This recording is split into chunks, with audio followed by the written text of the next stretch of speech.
Okay, good morning as we go to the Chitas of today.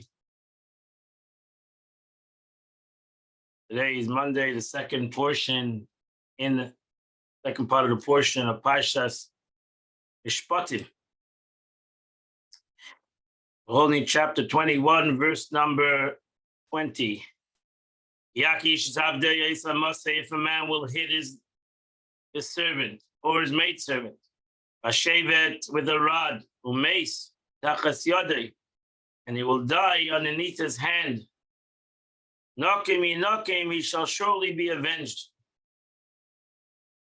Now she says this text is referring to a Canaanite slave, perhaps referring on to a Hebrew slave. How do you know if it's referring to a Canaanite slave?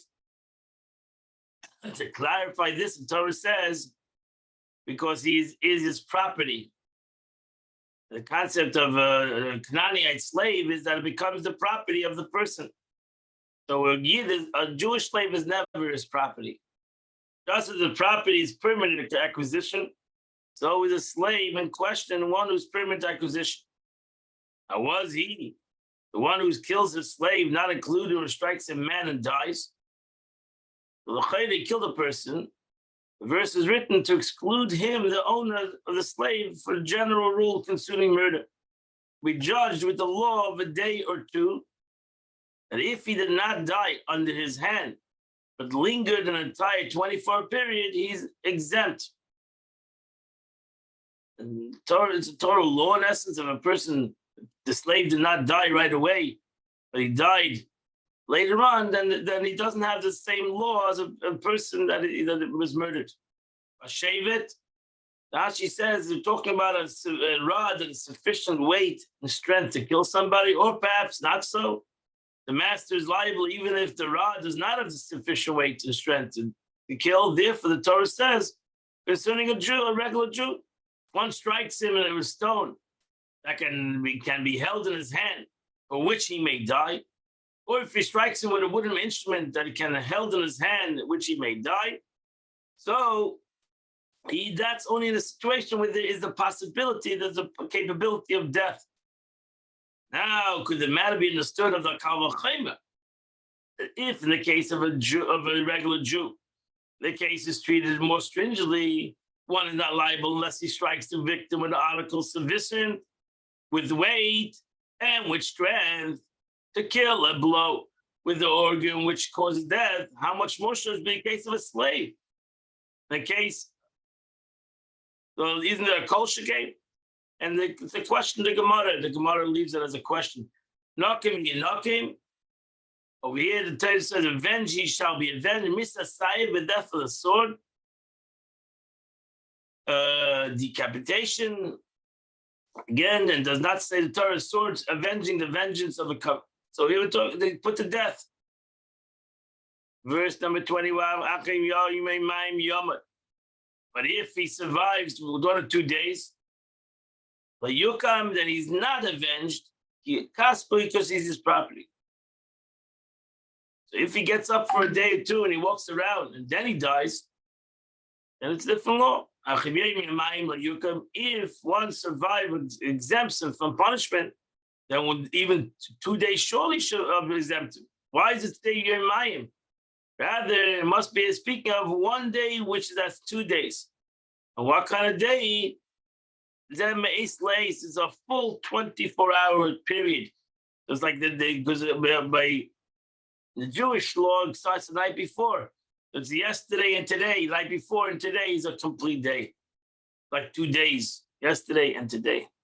But you come to Kaspiel, if somebody else struck him, even if he's lingering 24 hours before he died, either person is liable to incur the death penalty. Verse 22, if 2 men go out and have a fight, and they, by mistake, hit a pregnant woman, and she miscarries, but there's no fatality. The woman did not die. He shall surely be punished. As the husband will demand it on him in court. And Nasim B'flidim, he should give according to what the judges say he has to give for the death of the child, of the miscarried child. Now she says, "Ki yinotzu anoshim," with one another, and one is intended to strike his fellow. By mistake, he struck the woman. Benakfu, ain't the gift is expression of pushing and striking. As it says in the phrase, lest you strike, and therefore your feet will be bruised. And there won't be a fatality in the woman. The woman will not die. Anish. So here you see, if somebody murders a child, he murdered the child. The child was still in the mother's stomach, but he murdered her, but she had a miscarriage and the child died. So you pay the value of the fetus to the husband. They assess her for how much she's valued to sold. That's a general. How would they assess a person? What is the value? The value was what a person would be sold for as a slave. That's how they evaluated people. How much you sell a person for a slave with one hand? How much you buy a slave for two hands? How much would you buy a slave with a child in her? Or would you buy a slave with a child, not a child in her? Each person is a different value. That's how they would value things in those days. So increasing her value because of a pregnancy, meaning the court would figure out how much it would be worth if sold as a pregnant slave. When custom would take the account of prospect as a slave she would bear.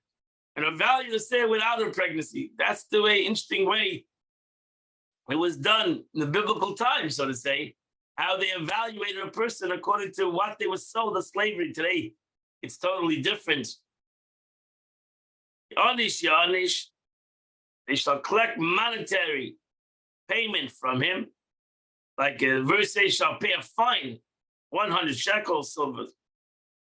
Kasha Yosis, when the husband sues it, the assailant in court, to levy upon him punishment for that he did, that he hurt his wife and took her and murdered that child. The Nasan, and then the assailant gives the value of the fetus. The flilim idea of the Adiyanims to the verdict of the judges. So you see that a fetus is murder, but it's not capital punishment for a fetus, the death of a fetus. But if God forbid there's a fatality, the woman died. The sata nefesh tachas nefesh, that's murder, that's capital punishment. The masiyah be'isha with the woman, the sata nefesh tachas nefesh. A rabbi is different. This matters. Some say actually give the life. Some say you must pay money, not actual life. If one intended to kill one person, because over here they had no intention to kill. So how can the Torah say nefesh tachas nefesh? If there was no intentional murder, the two guys went to fight with each other, and the woman passed by. So that's an unintentional murder.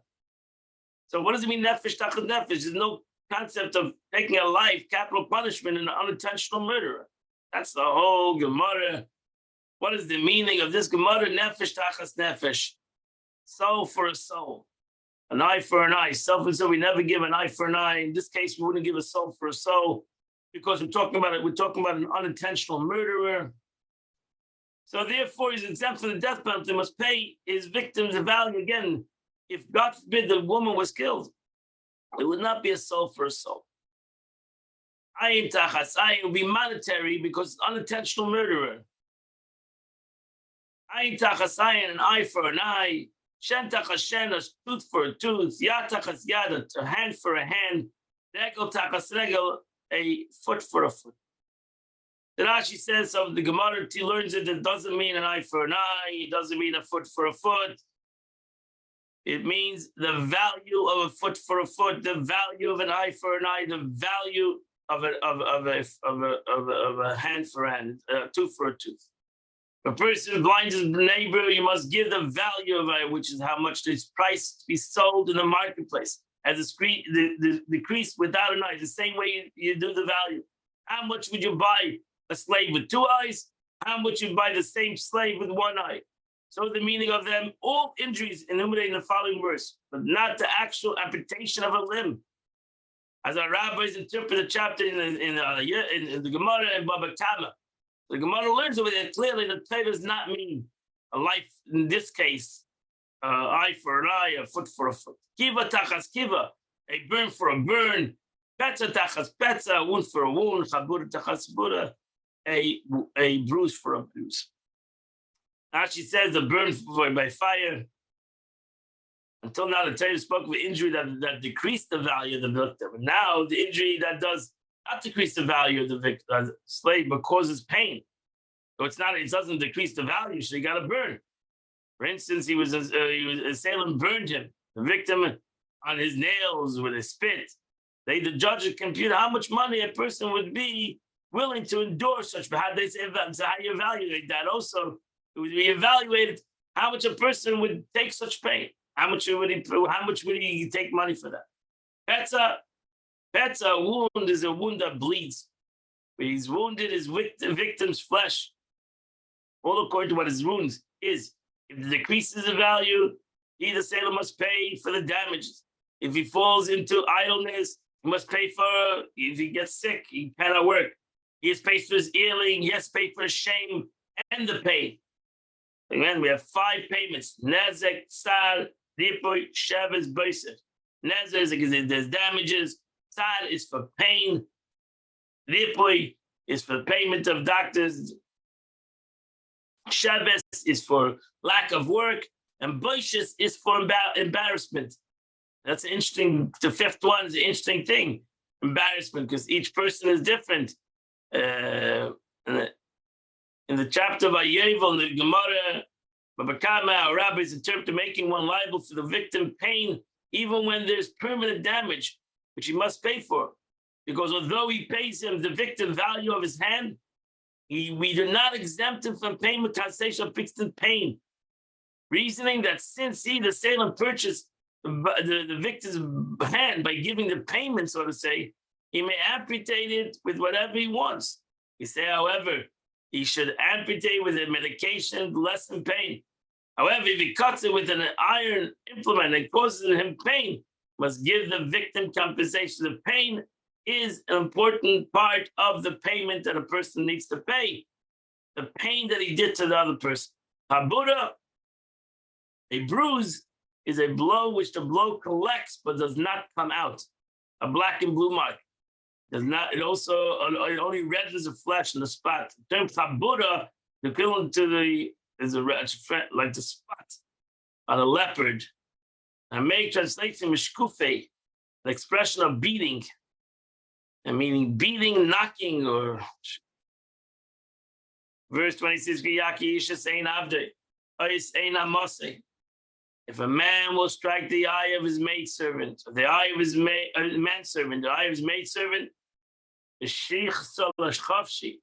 he destroys it. He destroys it.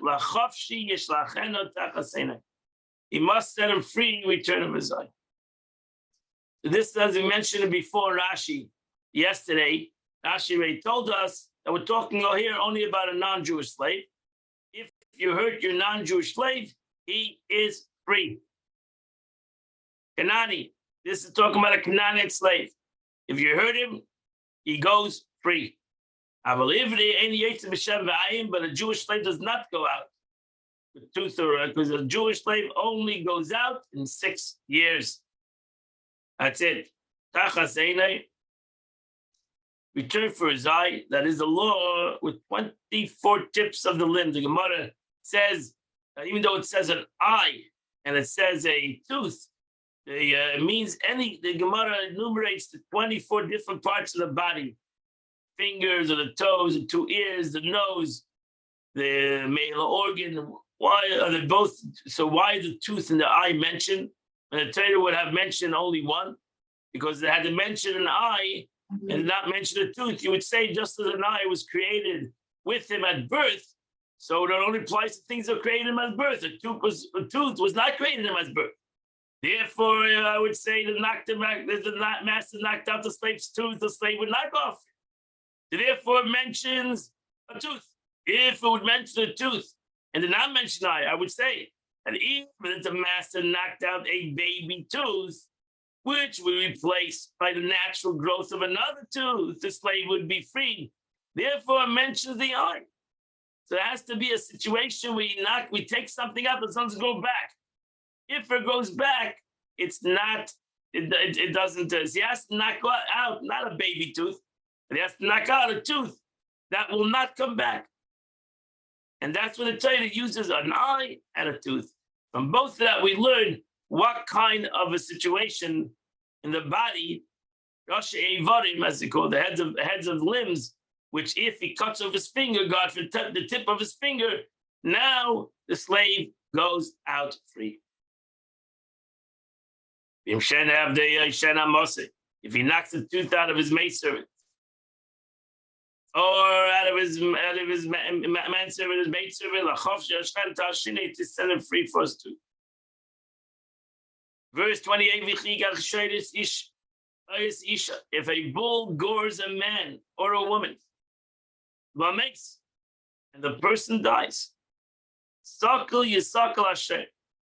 the ox needs to be stoned. And you're not allowed to eat from this ox. You're not allowed to eat from his flesh. Ubal hasher naki, but the owner of the bull is clear. This is the whole Gemara Tam and Amud.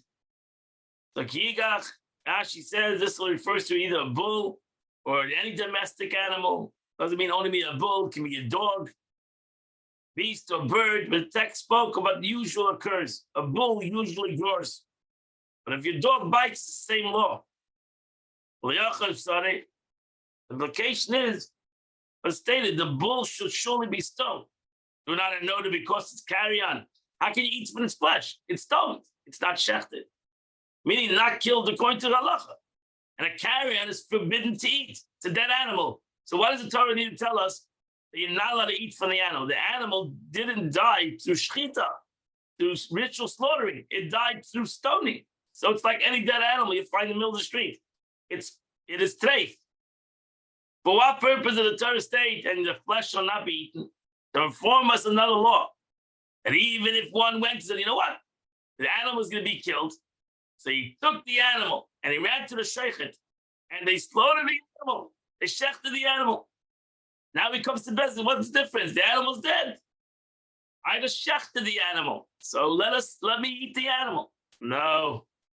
Torah tells us, forbidden to be eaten. Yet this animal, whether even you ran before stoning it and shechted it, the animal is treif. How do we know that no benefit may be derived from the animal? That is sentenced to death. Therefore, the Torah says the owner of the bull is clean. As one of Seth's frames, so and so lost his property, was cleaned out of his property, and he has no benefit from it. Naki, he's clean. He shouldn't have any benefit from this animal. This is a midrashic meaning. Simple meaning is as apparent meaning, since it says concerning habitual gore. See, we're going to go into a next verse, and what the Gemara learns, a tam and a muad.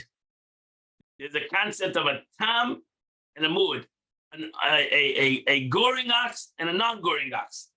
So this pasuk is talking about a non-goring ox. The next verse, verse 29, the Torah says about a goring ox. So the first time that an ox gores, he's a non-goring ox. The third time, he's a goring ox. So since it's an habitual gore, and also its owner shall be put to death, you'll soon see in the next verse. It had to say in the case of a tam, this is tam, tough mem.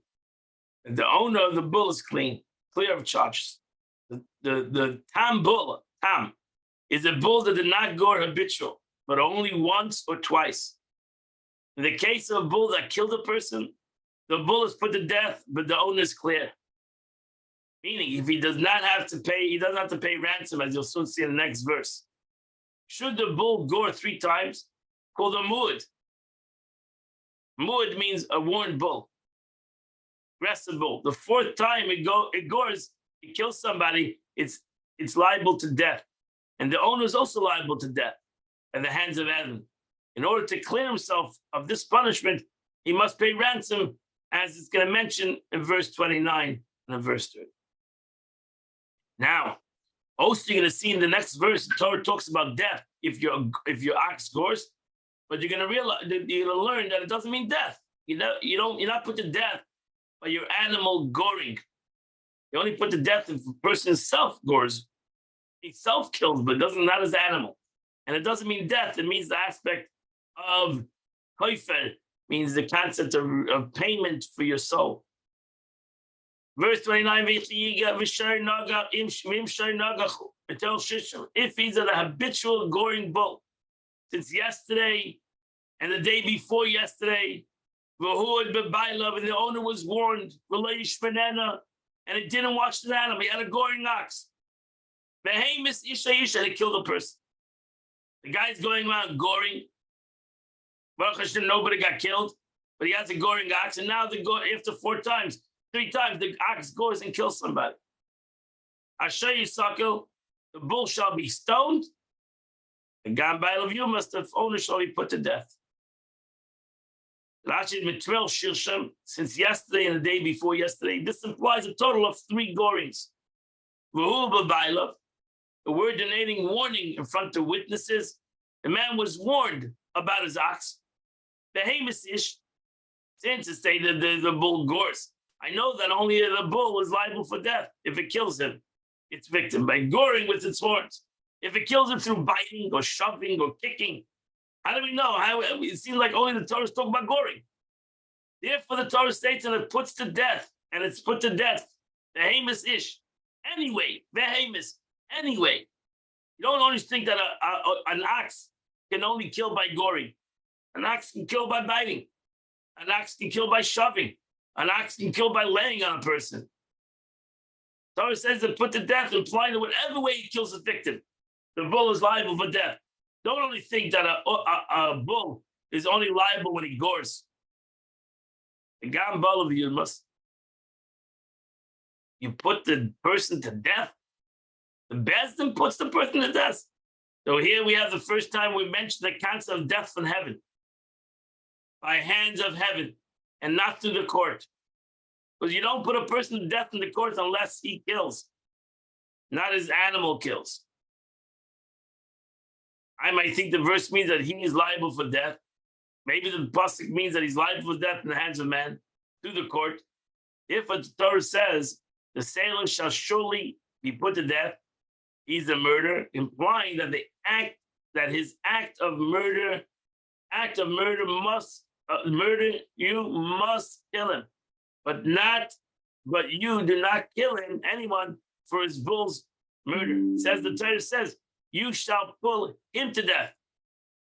You kill him for his murder, not for his bull's murder. We said the verse before. You must have he shall be put to death because he's a murderer. That's the verse of the Gemara. That's the verse of the Torah. You must say who. He is it's a verse in Numbers. You must say who. Why do you say who? He's a murderer, and not when his ox murders. That's a Gemara in Sanhedrin. And so, what do you do with a person that his ox murdered? Okay, Yushas Olof. Nasan Pidya Nafshe Kikalashi Yushas. And so far, if ransom shall be left. That's what the punishment is ransom. He has to pay. He shall give the redemption of his soul according to what's levied upon him by court. Ashi says this is not meant conditional, but it's like when you lend money, when it's levied upon him. Not if it's levied upon him. The court needs to levy something upon him. The word meaning that, the sentence, is that the court levies ransom upon him. Nasan Pidya Nafshe, this is the whole Gemara, an argument in Gemara between Rabbi Shmuel and Rabbi Akiva, the value of the victim, slave, the view of Rabbi Shmuel. Rabbi Akiva says the value of the damager, the owner of the growing bull. This is a whole Gemara. Exactly who's Nafshe? Which soul? The victim's soul? The aggressive soul? Whose soul? The whole Gemara, Talmud, the whole argument in the Gemara. Verse number 31, Ben Yigach Bas Yigach. If he gores a young boy or young girl, Mishpat Hazeh Yasala, according to the ordinance done to him. Rashi says a Ben is talking about a son who's a minor, a Bash daughter that's a minor. Since it says that you put to death a man or woman, I might think the bull is liable only killing an adult.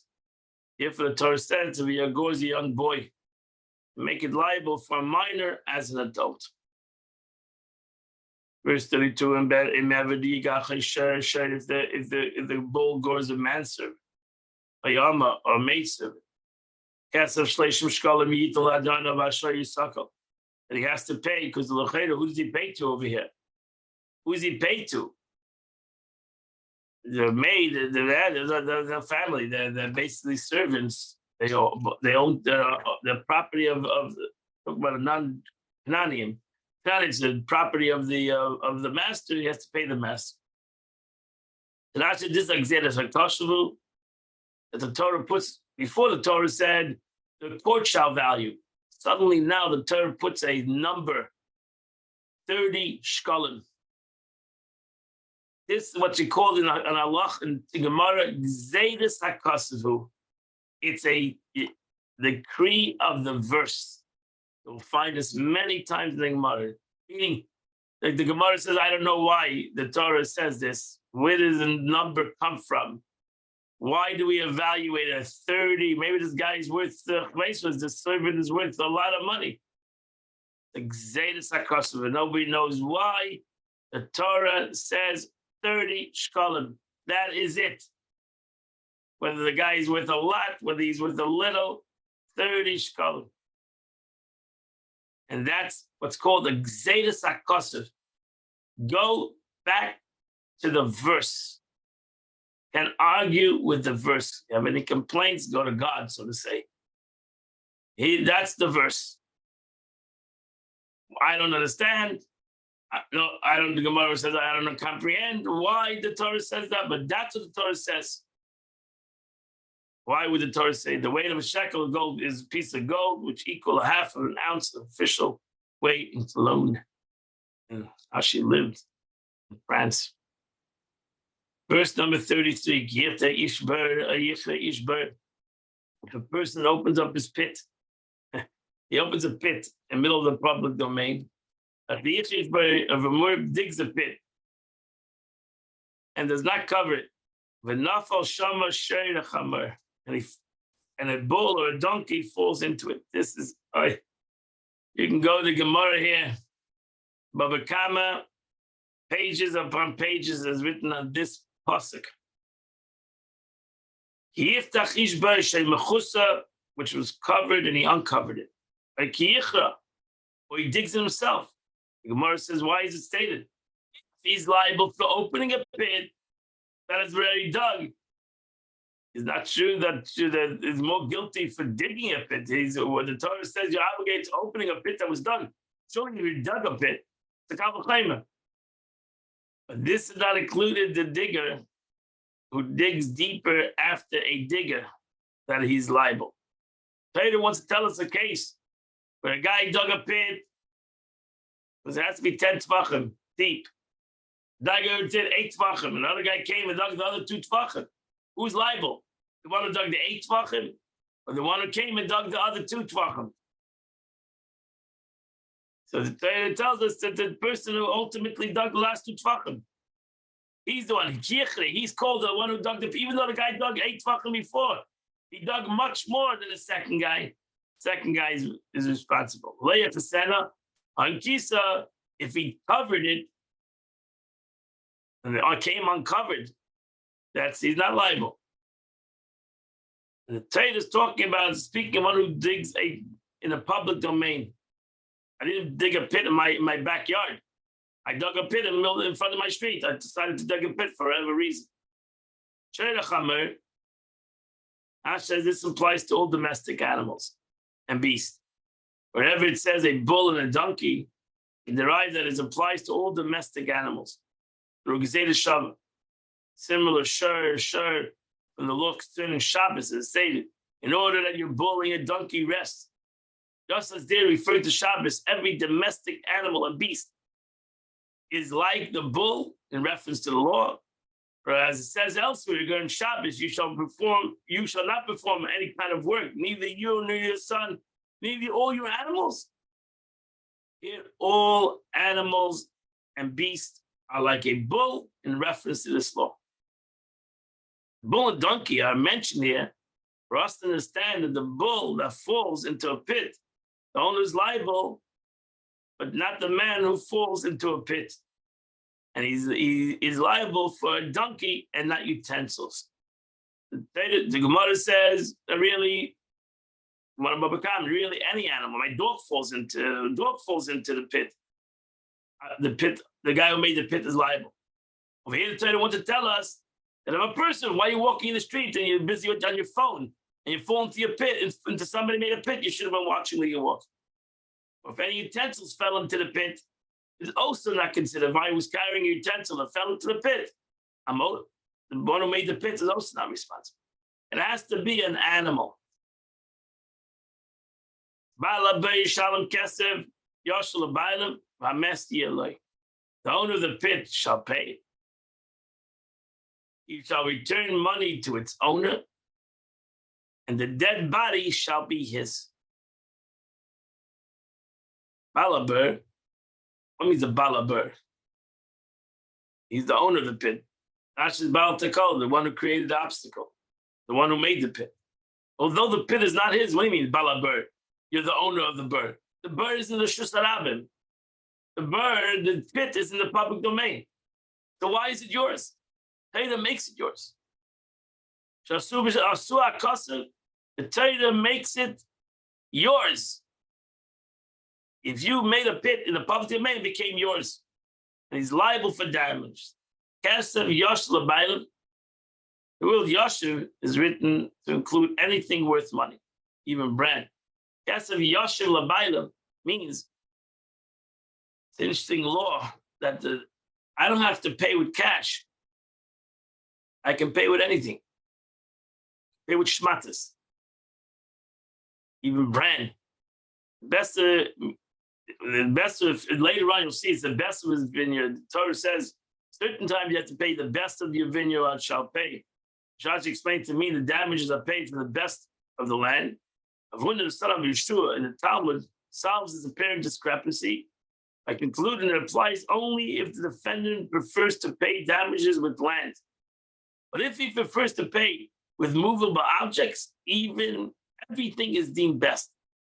Because if it cannot be sold here, it can be sold elsewhere. And therefore, it can therefore be easily converted to cash. So if I'm paying with land, the Torah says I got to pay my best land. But if I'm paying with movable objects, monetary, like money or, as they say, brand or shmatas, I can give you whatever I want as long as I give you in the value of what the damages are. That animal will belong to the one owner who sustained the damages. Assets of the carcass, and the owner takes it for its value. The damager pays in addition to the carcass payment of the damage. So let's say the carcass, the animal is worth $1,000. But right now, the dead animal is worth $100. Worth dead meat. You give it to a non-kosher butcher, he can sell it. So it's worth $100. So the guy who made the pit needs to pay him $900 because the dead animal is worth $100. So altogether, it will be $1,000. Verse 35, Yavish is a mace. If a man's bull strikes his friend's bull and it dies. This is also a very difficult verse. As you should see at word the Gemara in Baba Kama, they shall sell the live bull and divide the money received from it. And they shall also divide the dead body. Rashi says, let's try to see if we can get this Rashi. It's a tough one. Either by its horns, or by its feet, as I said before, or by its bites him, and it's all included in the gifa. All in the yaguf, in any way the animal kills, when he kills it with his teeth, with his body, with his horns, his head, it doesn't make a difference. All goes in expression of striking of the animal. Shoyed ish. Let me shoyed ish. Shoyed ish means a bull of a man. It's not like a wild bull out there nobody owns. It's owned by somebody. So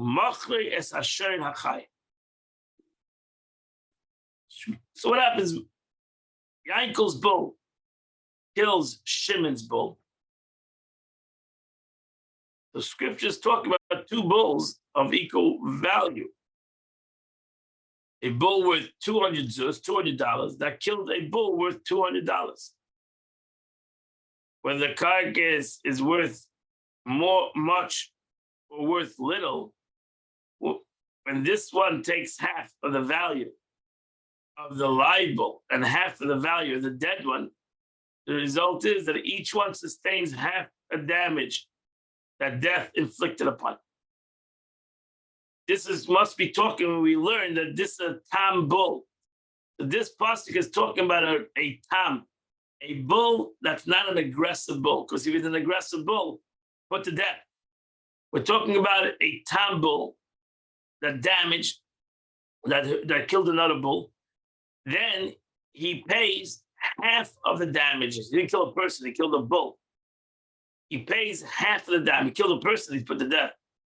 But he killed he killed another animal. He pays, the Torah says, pays 50%. If he's a goring bull and kills an animal, he kills a whole percent, 100%. So here the Torah gives us the difference between a non-aggressive bull and aggressive bull. Aggressive bull means a bull that has been gored already 3 times. A bull that's not been gored not a gored 3 times. He's a tam. So he's goring other bulls. He gored another bull. Now you pay 50%. Now, if the bull is worth $100, the bull was worth $100, and now it's worth $200, 200 zuz. Now it's worth $100. So it's you pay $100, 50%. But bull pays half damage for the equals one.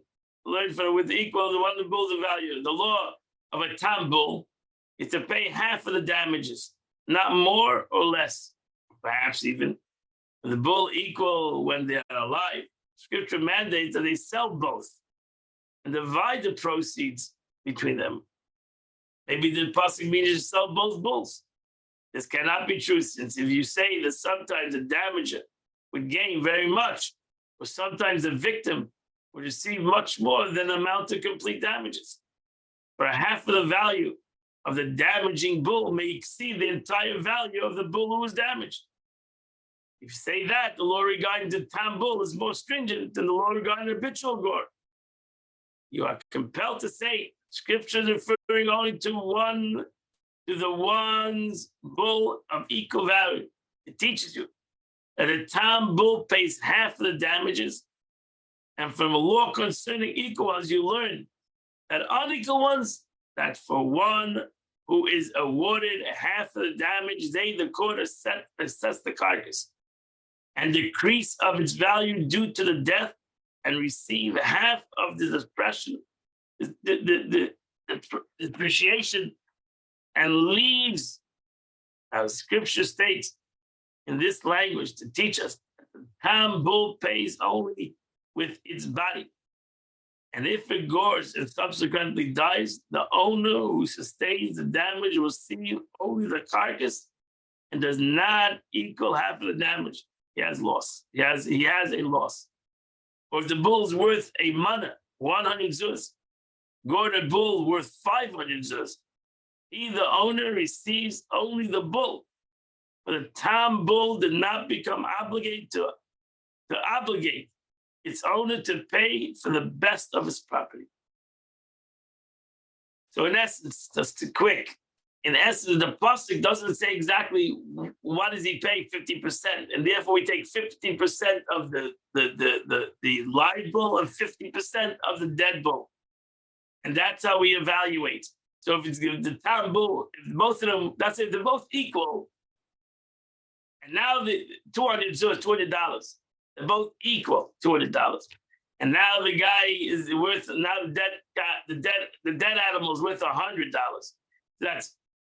So the damages would be $50. Take $200 of the live bull, half of it, so it's $150. Pay him $150 for his damages.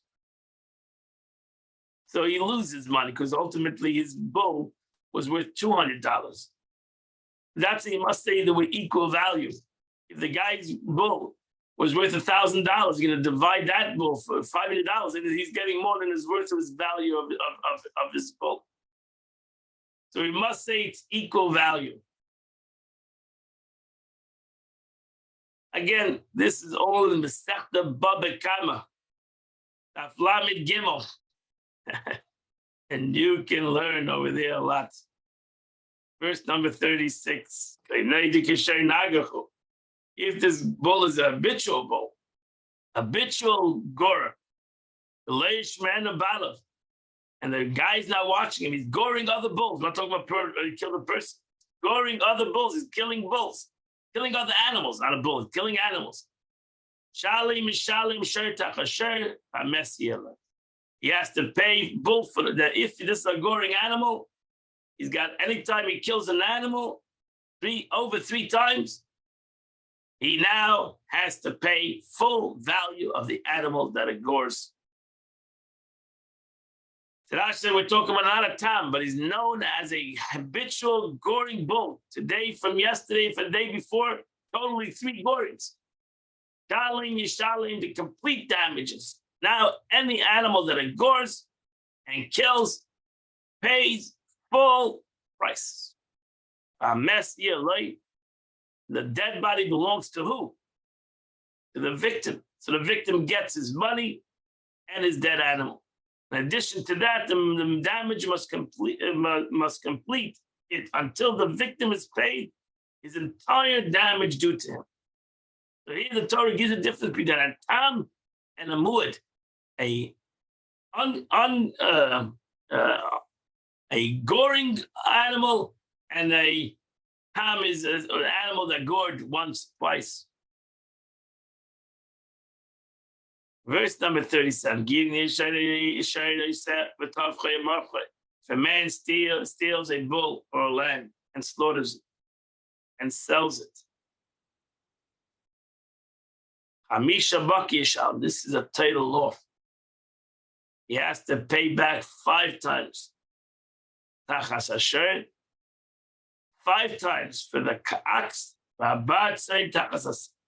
and 4 times for the lamb.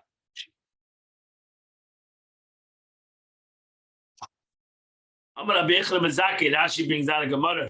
Rabbi Yechon Mizaki said, God is considered to people's honor. For the bull, which walks on its own feet, the thief was not disgraced by carrying it on his shoulder.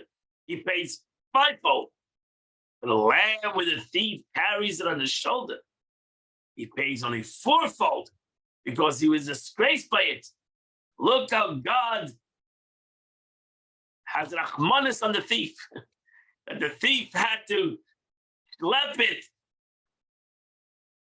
Interesting expression of Yechon Mizaki, how we must learn from the pasuk in the Torah to respect another person.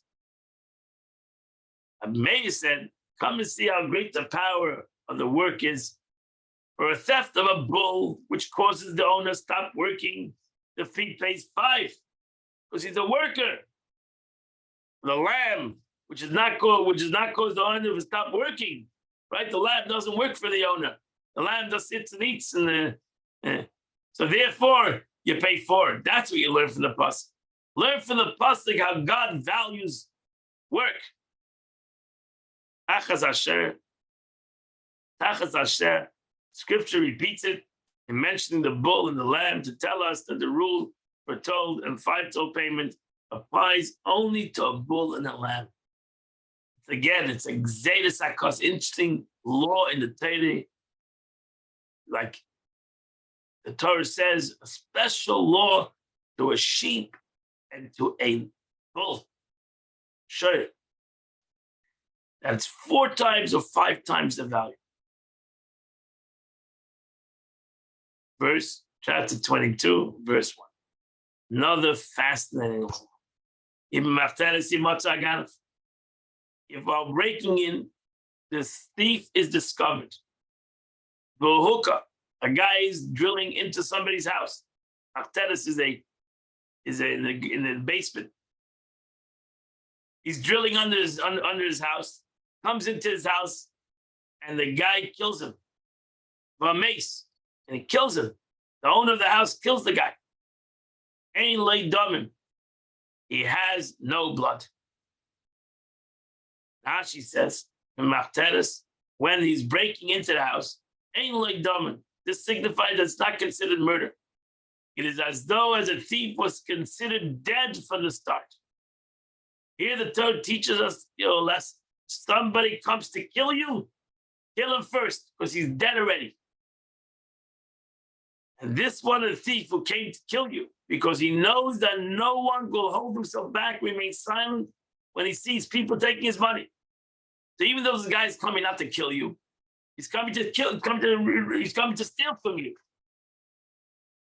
The guy knows, the thief knows, that nobody's going to let you go and take my money. Therefore, he, the thief, has come to acknowledgement that if the owner of the property were to stand up against him, the owner would kill him, the thief. So he knows he's coming. He's coming already. He's a dead man walking. So, but verse number 2, this is like the difficult verse. There's a lot of Gemara on this. If the sun shine upon it, it is as if he has blood. Damim loy. Shalim Yishalim. He didn't, I still see what the pasuk means. He has to pay, the Ganav should pay. If he doesn't have any money, he shall be sold first.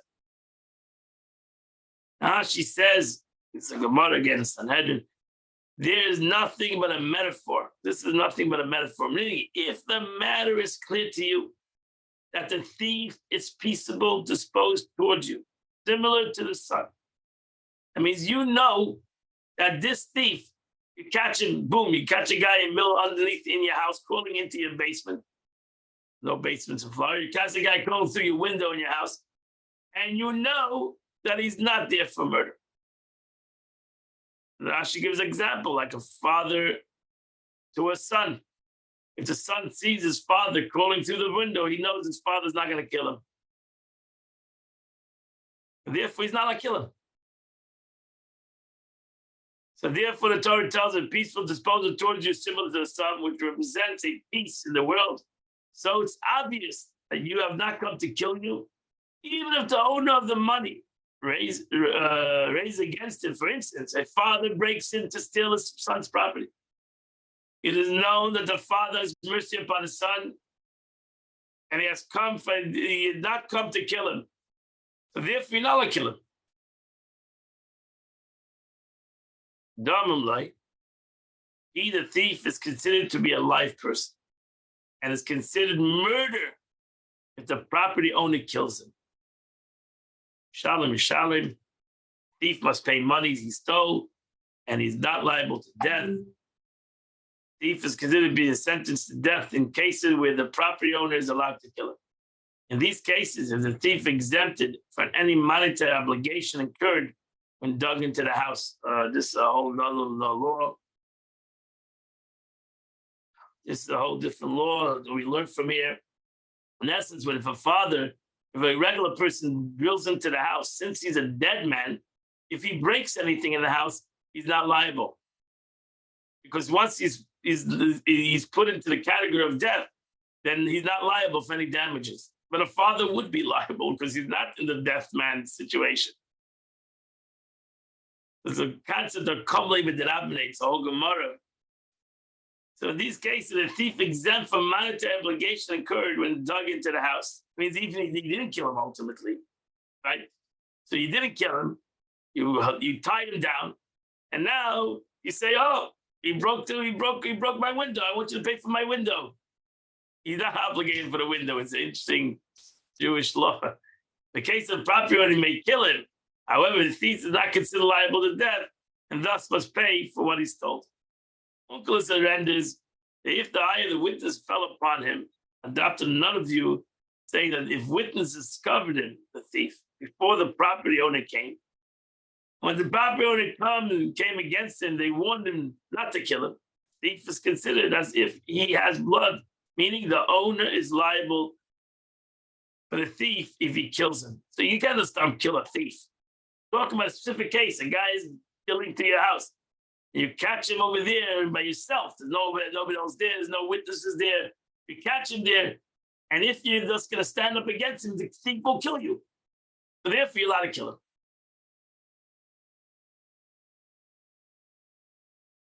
Liable to the thief, he kills him because he is committed to his crime when people could see him. The thief does not come with intention to murder, and he would not kill the property owner. Verse number 3. If the stolen article is found in his possession,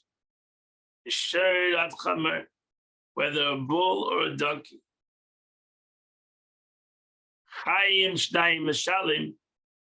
he has to pay double.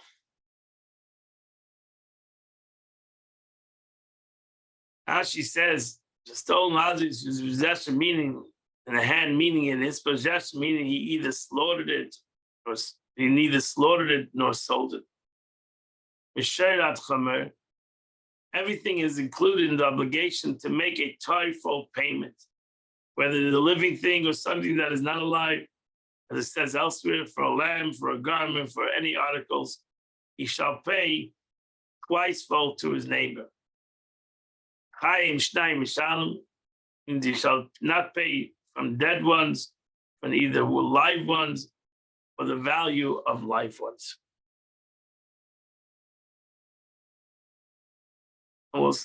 This is talking about a case that there's no witnesses. The guy said, I didn't steal it. And we later find that he did steal it. He pays double.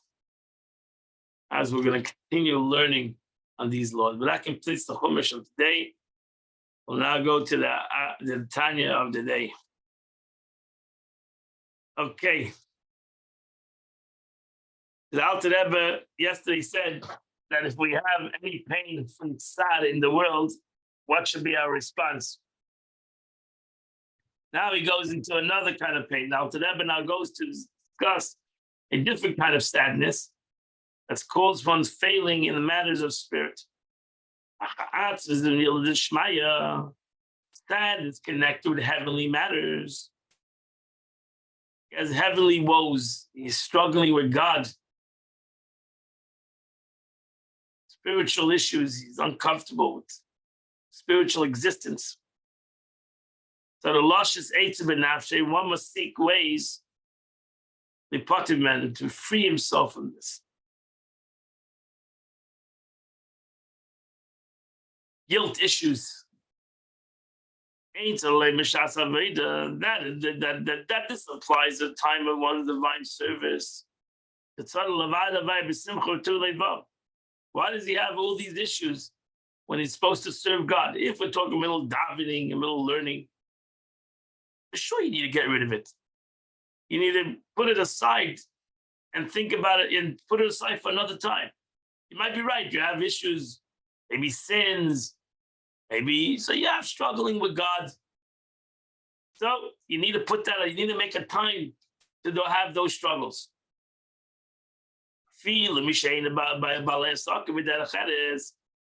Not only if these things come to you in the time of davening or learning, even if they come to you while you're working. It's doing the world means of the world. If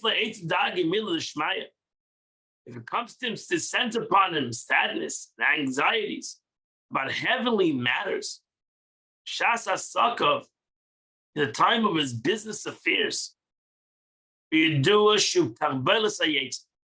should know this is all comes from the evil inclination. It's sadness to sadden him for spiritual reasons in order to lure him afterwards into lust, God forbid. So it is man's nature to seek pleasure and not to remain depressed. If his feeling of spiritual failure distresses him, he will seek his pleasure in physical gratification. The evil inclination therefore wishes that one be depressed. That's it. He wants the person to be depressed. He'll make the person depressed, even feeling between him and God, he should be depressed. Be it even over spiritual matters, that he will later succumb to temptation. You should realize, don't think, oh, you're a holy person because you're having spiritual spiritual struggles. That's Yetzer Hara that's giving you spiritual struggles. It's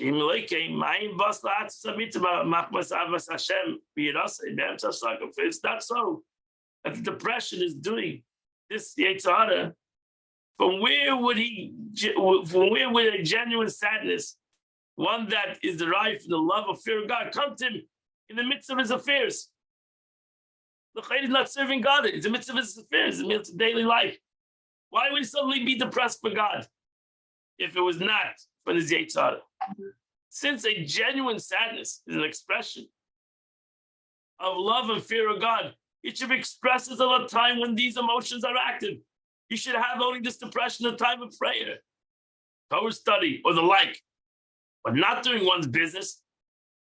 Clearly then, the sadness is artificial, created by Yetzer Hara for his own purpose, and one must therefore rid himself of it.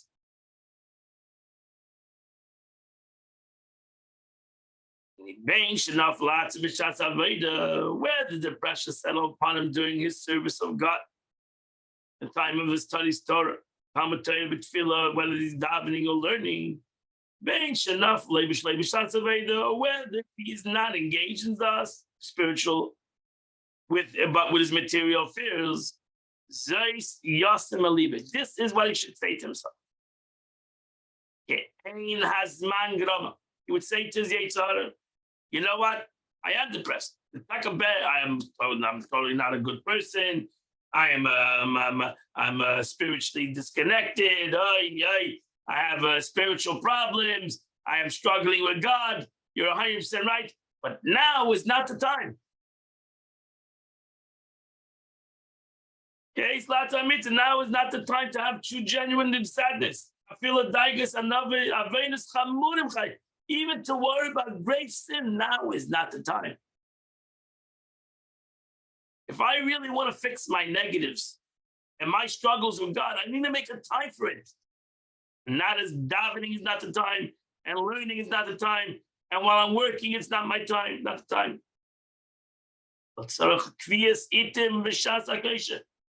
To really have this conversation with God, conversation with myself, conversation with my soul, I need to make an opportune time. When my mind is calm, this burning in Migdulas Hashem, reflect on the greatness of God, which I sinned to him. Because then I will have truly a contrite heart, a broken heart. Be'emes, in Medidas Amitis, with a genuine bitterness, meaning bitterness, remorse, as opposed to depression. Former is alive and active, while the latter is resigned and dead.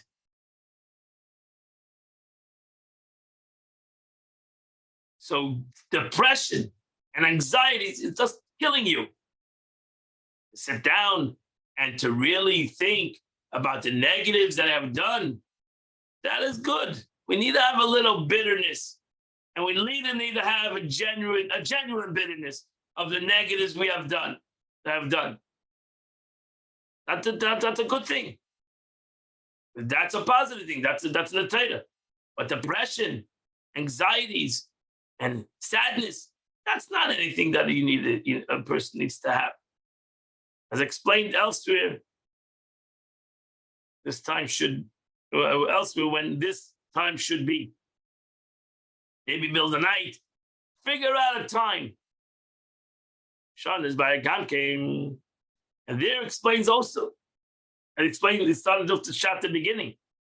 that miyad acha shenishpe liba be'itan kvumen. And in those times when you sit down, take a time in your day, you sit down, you think about this. Your heart is broken over this. Then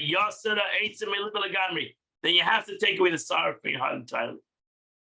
That's it. You've thought about it, you're brokenhearted. Now we got to go on. He has to believe with a complete faith. Hashem, the took his shuva, his brokenheartedness, he pardons abundantly. Thus, even if one sinned repeatedly against him, God will readily forgive him as though he had sinned for the first time. Unlike man who easily forgives at the first offense, but finds it difficult to do so when the offense is oft repeated. The Eibishter, he has unlimited capability of forgiveness. Zoe simcha mitas. And this knowledge that God has surely cleansed him from the sins is true joy in God, which follows sadness. That's what he started off in the beginning of this chapter. That is when sadness has value. Now, to never start off, there's no value in sadness unless the sadness brings to joy. If the sadness doesn't bring to joy, there's no value. And therefore, if the sadness doesn't bring you to joy, you should not have any sadness. It's not worth it. It's not a waste. It's a total waste of time. Only sadness. And there is time for sadness. As Mishlei Melech says, there's a time for sadness. Make the time. Make that time, specific time. Dr. Rebbe will say later when you should do it. Make the time. Sit down. And then we all have done sins in our lives. We need to sit down and we need to contemplate it, make a chushbana. Be a person that is calculated. Sit down and say, this is the negative things I've done. And I need to do tshuva. I'm going to be bitter over it, sad over it. And now God forgives me. And I'm the happiest person that can be.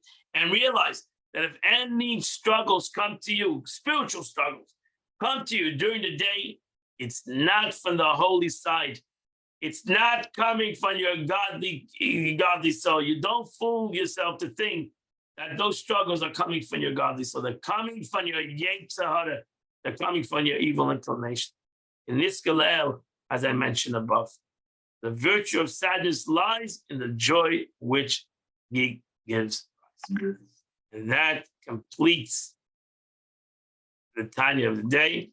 I believe that it completes chapter 26 of Tanya. And today is the 22nd day of Shvat, a very special day, a holy day. It's the day of the yahrzeit of Rebbe Chaim Mushka and the Rebbe's wife. And the Neshama Shaban Aliyah should be an ambassador of goodness and kindness to everybody, to Siddim and the whole world. And today is the 22nd day. As I mentioned, the chapters of Tehillim today is 106 and 107. If you do chapter 106, 107, you did chitas, give some tzedakah today in honor of a neshama. She was a wonderful woman who cared about everybody, tried to help everybody. So we should do the same thing today, try to help somebody. And Mitcham, we'll see you, Mitcham, tomorrow at 8 a.m. We'll continue the chitas. A wonderful and beautiful.